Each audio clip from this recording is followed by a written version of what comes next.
The monster of a refit that dealing with the whole keel area of Oiysh was came to an end, and with it, so did 2019.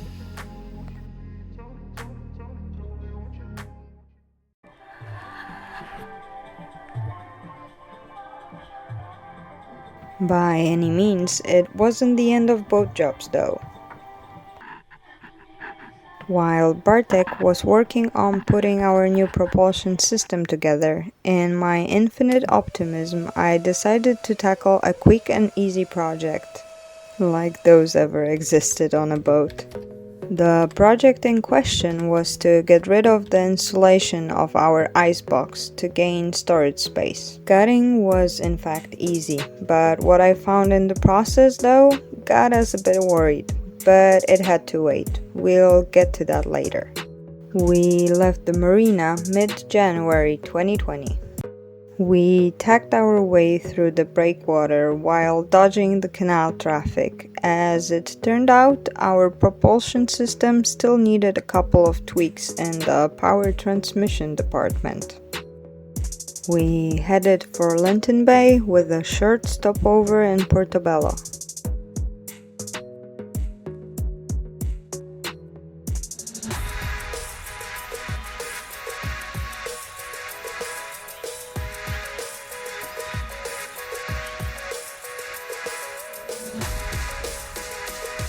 We spent the next couple of months alternating work and rest, going back and forth between Linton and Gunayala.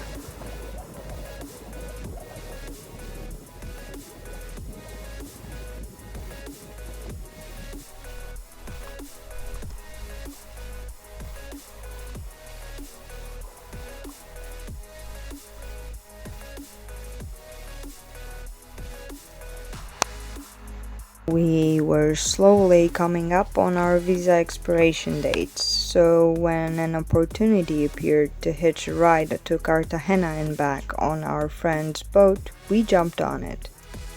Fortunately for us, we decided to divide and conquer.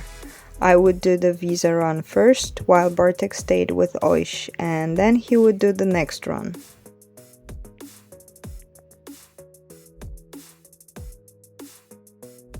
The trip consisted mostly of great food and good times, and after 5 days we arrived in Cartagena de Indias, Colombia.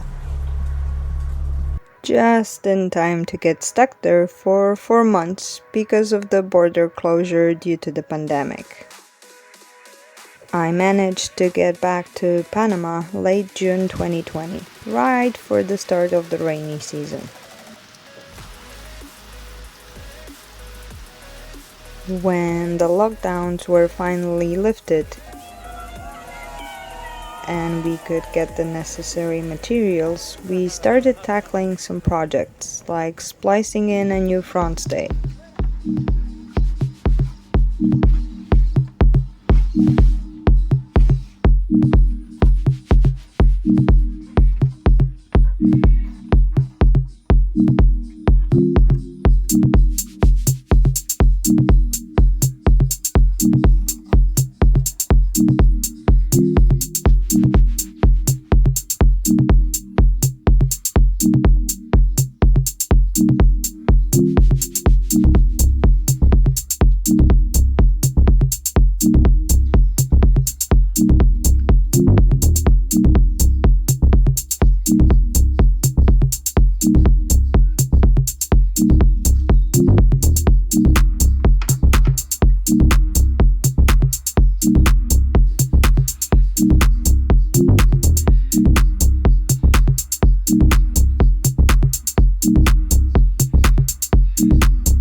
It was a fiddly process, but Bartek managed to pull it off.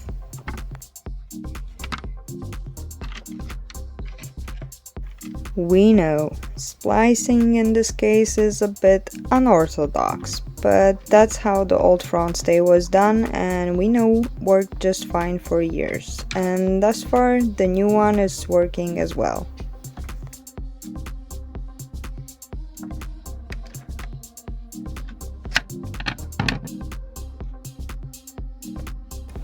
While on the subject of front stay, we also Frankensteined a new roller furler system as our old one disintegrated on us.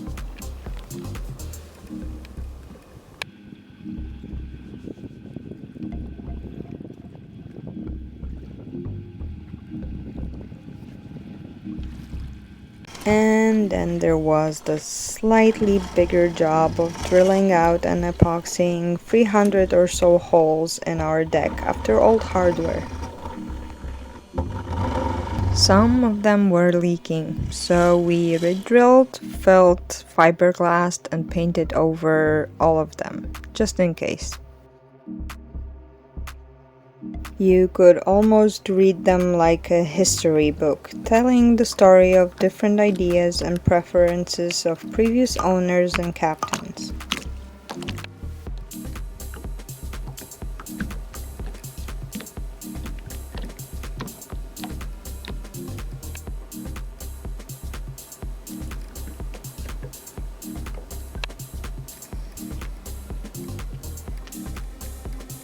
Oh, and I finally received my new laptop. It's not the fastest gun in the West, but fast enough, and it's an open source community project, which is super cool in the era of disposable, unfixable, for-profit technology.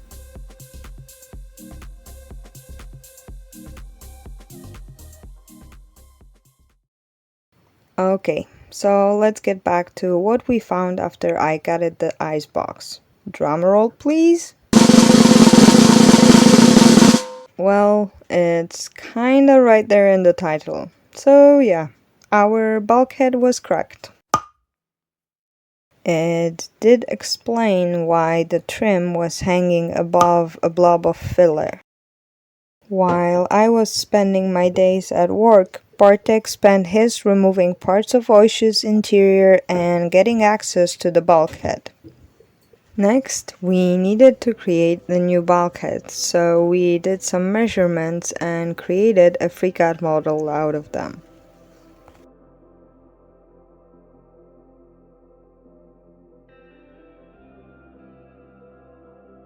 We got permission to use a workshop that had some pretty nifty toys, like a CNC machine, so we used it to its full potential to draw a template.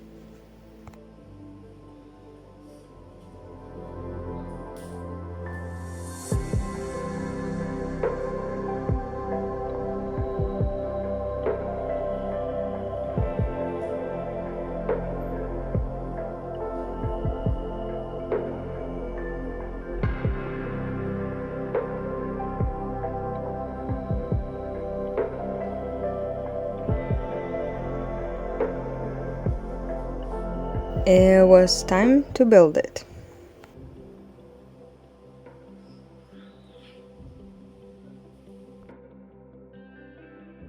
Was a complete failure, and we shall not speak of it again.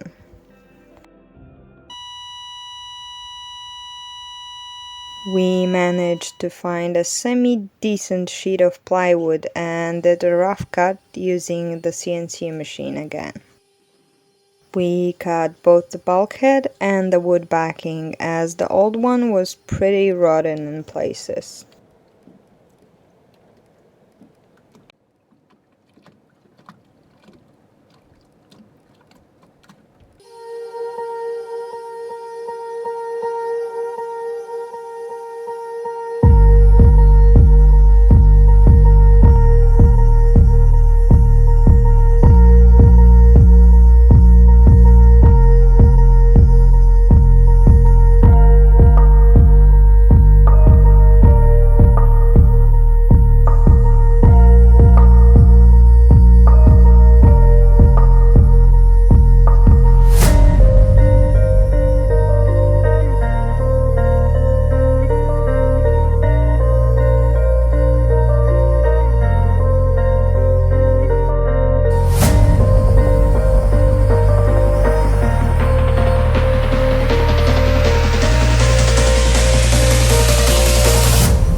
We moved everything back to the boat, which at this point looked like something exploded inside.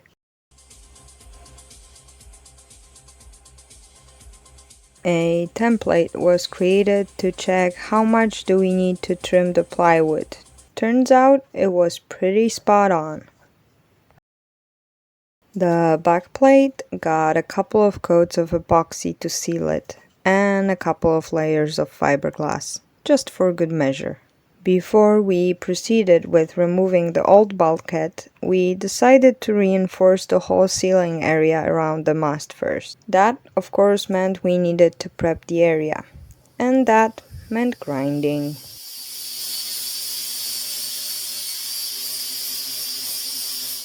There was nothing seriously wrong with it, but we did notice some small cracks around the crown bolts, and we did cut out part of the roof after all. Bartek took care of the top when I was stuck in Colombia, but the inside didn't get the fiberglass treatment yet.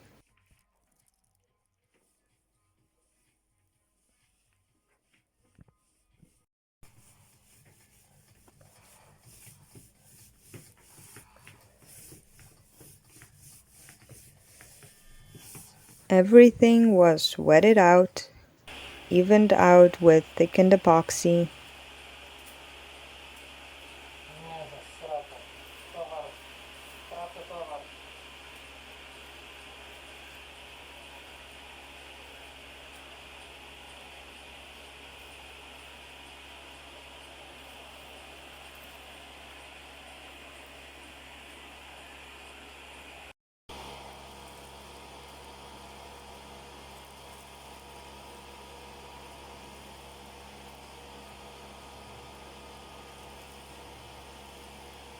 And reinforced with a couple of layers of fiberglass.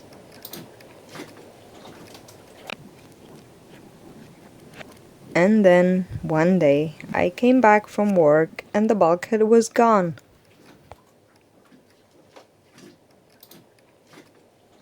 Everything ready for test fit. Wait, what? Yep, we changed our mind and gave our plywood bulkhead to a friend who also needed to fix his. Jak bardzo nie będzie? Nie. Bardzo nie będzie, już widzę, bardzo nie będzie. What can I say? Anywhere we have problems on Oiysh is where we have wood, and we wanted to do the bulkhead once. So at the end we went with hand laminated composite. Powiem ci, że nie jest źle. Tak? Tylko trochę na dole i no... O. Ale to dlatego, że nie wszedł do końca. After dry fitting and some minor adjustments, it was time to prep the area around it.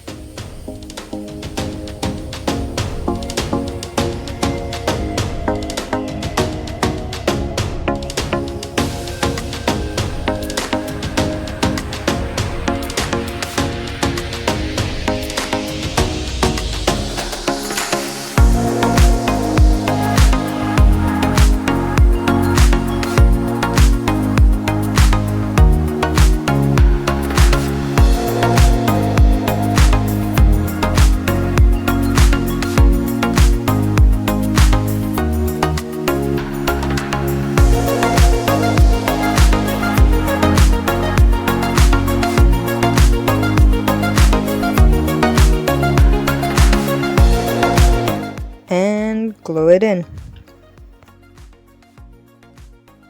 As you can see, the new one is a fiberglass Nida sandwich, except for the chain plate area. That is solid fiberglass.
Of course, it was also tapped in, and everything got reconnected.